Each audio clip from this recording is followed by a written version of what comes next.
হরে কৃষ্ণ। আজকে আপনাকে বলবো শ্রীমদ্ ভগবদ গীতার মাহাত্ম্য কথা।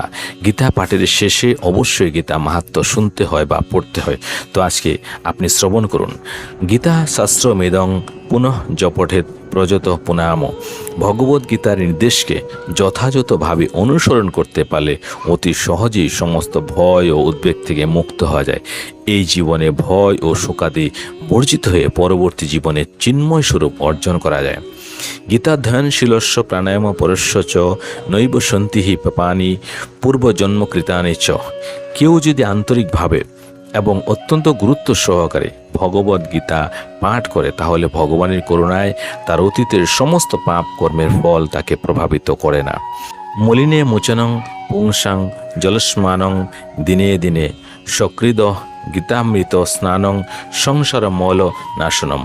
প্রতিদিন জলে স্নান করে মানুষ নিজেকে পরিচ্ছন্ন করতে পারে, কিন্তু কেউ যদি ভগবদ্গীতার গঙ্গা জলে একটি বারও স্নান করে তাহলে তার জড়জীবনের মলিনতা একেবারেই বিনষ্ট হয়ে যায়।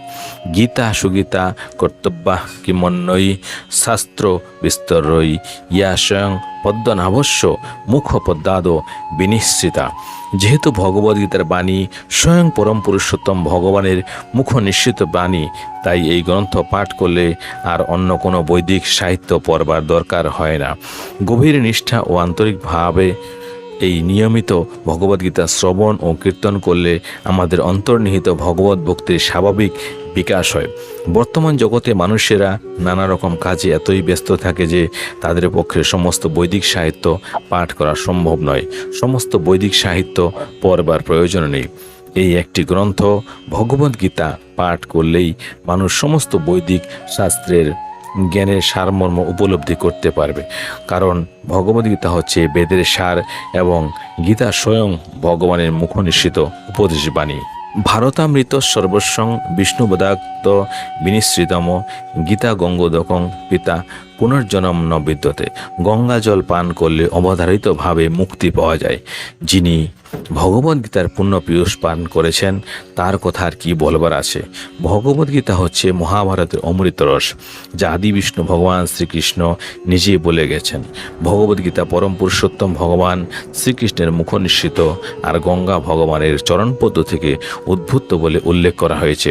ভগবানের মুখ ও পায়ের মধ্যে অবশ্য কোনো পার্থক্য নেই, তবে আমাদের এটি বুঝতে অসুবিধা হয় না যে ভগবদ্গীতার গুরুত্ব গঙ্গার চেয়েও বেশি।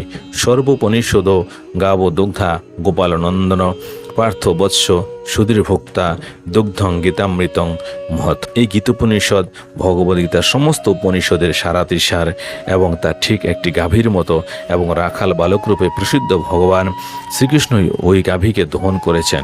অর্জুন যেন গোবৎসের মতো, এবং জ্ঞানীগুণী ওই শুদ্ধ ভক্তেরাই ভগবদ্গীতার সেই অমৃতময় দুগ্ধ পান করে থাকেন। একং শাস্ত্রং দেবকী পুত্র গীতম এক দেব দেবকী পুত্র এব এক মন্ত্রস্তস্য নামানি ইয়ানি কর্মাপেক্ষং তস্য দেবস্য সেবা। বর্তমান জগতে মানুষ আকুলভাবে আকাঙ্ক্ষা করছে একটি শাস্ত্রের, একক ভগবানের, একটি ধর্মের, একটি বৃত্তির।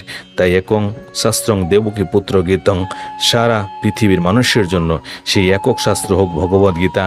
এক দেব দেবকী পুত্র এব, সমগ্র বিশ্ব চরাচরের একক ভগবান হন ভগবান শ্রীকৃষ্ণ। এক মন্ত্রস্তস্য নামানি, একক মন্ত্র, একক প্রার্থনা, একক স্রোত হোক তার নাম কীর্তন। হরে কৃষ্ণ কৃষ্ণ কৃষ্ণ হরে হরে, হরে রাম রাম রাম হরে হরে।